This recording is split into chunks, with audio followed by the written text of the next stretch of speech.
How does a district move forward from a day like this? One day after an active shooter threat, the community in Mount Horeb is working towards healing.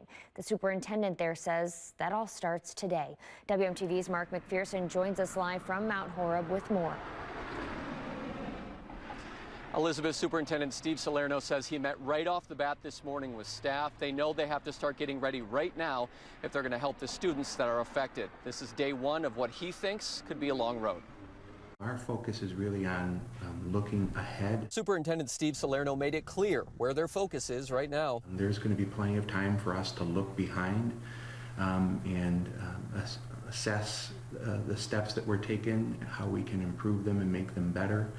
But at this point, we feel like that's not the energy where we need to be. The first step, meeting with staff. We spend some time grieving, mourning,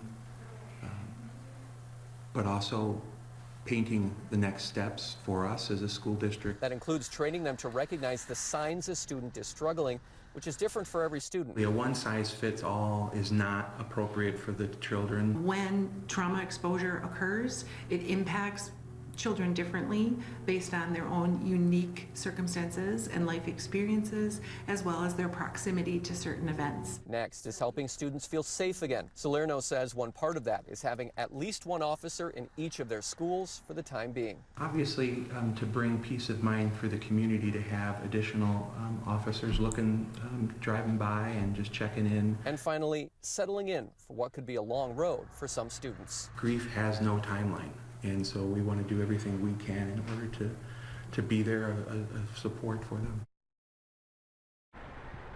Now, Salerno said today they don't anticipate things being back to normal by the end of the school year.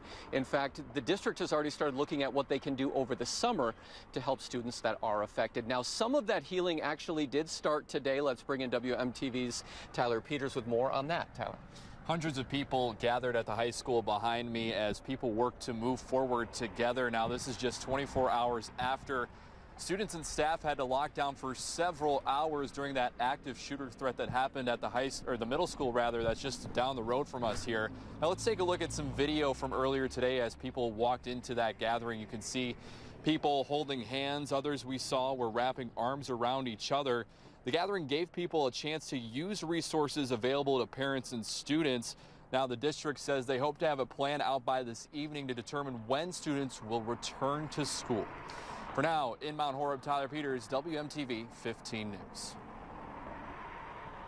Tyler, Mark, thank you. There are several facts that authorities have still not released more than 24 hours after this situation unfolded. We're looking out for those. We still do not have it confirmed the name or age of the student, but they do say he was a minor.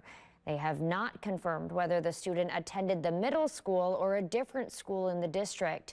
And they have not disclosed what type of weapon the student was carrying or where he got it. We will continue to ask these questions and bring you the answers right when we get them.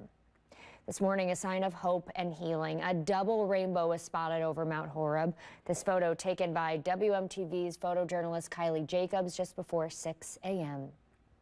Mount Horeb's police chief also shared a similar photo on the department's Facebook page with a message cautioning the community. He says, quote, "For the sake of everyone involved, please do not spread rumors," end quote. The chief says the department understands there's limited information available and they're working quickly to move forward and to provide closure. He also commented on the more than 5-hour-long wait families had before they were reunited with students. He says the delay was longer than, quote, anyone probably wanted, end quote.